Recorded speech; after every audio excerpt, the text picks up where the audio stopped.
जब जब लोक में धर्म की हानि हुई है, तब तब भगवान विष्णु ने धर्म की पुनर्स्थापना के लिए अवतार धारण किया है।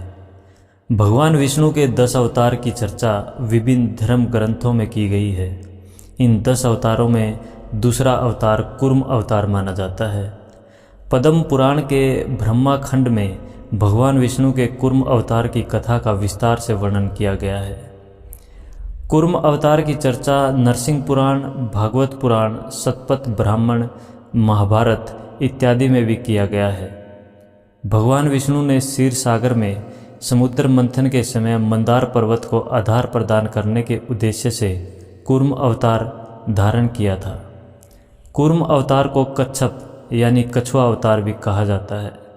नमस्कार, भक्ति कथा और कहानी में आपका स्वागत है।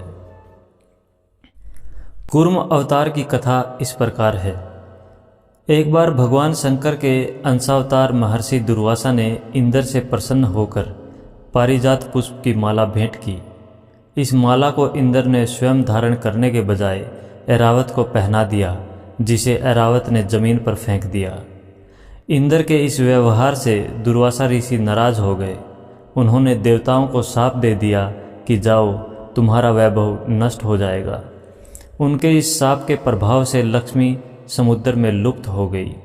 इससे दुखी होकर इंद्र सहित सभी देवता इसका समाधान प्राप्त करने के लिए भगवान विष्णु के पास गए।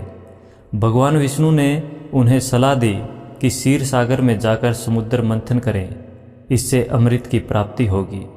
इस अमृत से देवताओं की शक्ति वापस आ जाएगी। इस कार्य को संपन्न करने के लिए मंदार पर्वत को मथानी की तरह और वासुकी नाग को रस्सी की तरह उपयोग में लाने की सलाह दी। इस कार्य के लिए असुरों का भी सहयोग लिया गया। देवताओं ने असुरों को लालच दिया कि इससे प्राप्त अमृत से हम सबों का जीवन अमर हो जाएगा, जिसके लोभ में आकर असुरों ने इस समुद्र मंथन में अपना सहयोग दिया। समुद्र मंथन के क्रम में जब मंदराचल को समुद्र में डालकर मथानी की तरह उपयोग में लाया जाने लगा, तब मंदराचल के नीचे कोई आधार न होने के कारण वह समुद्र में डूबने लगा। मंदराचल को आधार प्रदान करने के लिए भगवान विष्णु ने विशाल कूर्म के रूप में अवतार धारण किया। पूर्ण रूप धारण कर भगवान विष्णु मंदराचल के नीचे स्थित हो गए। कच्छप की पीठ का व्यास 1 लाख योजन था। इस समुद्र मंथन से लक्ष्मी एवं अमृत सहित 14 अन्य रत्नों की भी प्राप्ति हुई, जिससे देवताओं का वैभव पहले की तरह स्थापित हो गया। भगवान विष्णु द्वारा कच्छप अवतार धारण करने के उपलक्ष्य में ही लोक में एकादशी के उपवास की परंपरा प्रचलित हुई। जिस समय भगवान विष्णु ने कच्छप का रूप धारण किया था और उनकी पीठ पर मंदराचल पर्वत मथानी की तरह घूम रहा था, उस समय मंदराचल की चट्टानों की नोक से पीठ के खुजाए जाने के कारण भगवान को अच्छा लगने लगा। इससे उन्हें नींद आने लगी और उनके श्वास की गति बढ़ गई। उस श्वास वायु से समुद्र के जल में तरंगें उत्पन्न होने लगी। इसी के कारण समुद्र में ज्वार भाटों की उत्पत्ति हुई। सामान्य भौगोलिक परिघटना के रूप में ज्वार भाटा की उत्पत्ति समुद्री तरंगों के कारण होती है।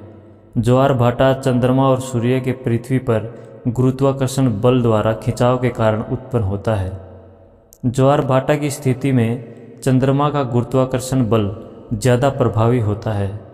जब समुद्री जल ऊपर की ओर उठता है तो उसे ज्वार, और जब नीचे की ओर आता है तो उसे भाटा कहते हैं। विभिन्न पौराणिक कथा प्रसंगों में मंदराचल पर्वत का वर्णन मिलता है। मंदराचल पर्वत मेरू के पूर्व में भागलपुर के पास एक छोटा पहाड़ है। कई पुराणों में बद्रिकाश्रम, जहाँ पर नारायण ने तपस्या की थी, मंदराचल पर्वत स्थित बताया गया है। इस प्रकार यह हिमालय का ही एक भाग है, परंतु महाभारत के अनुसार यह बद्रिकाश्रम के उत्तर में स्थित है। मंदराचल से संबंधित कथा प्रसंग कूर्म पुराण में उल्लिखित है कि जब अमृत प्राप्ति के लिए क्षीर सागर में समुद्र मंथन किया जा रहा था, तब मंदराचल पर्वत का इस्तेमाल मथानी के रूप में किया गया था।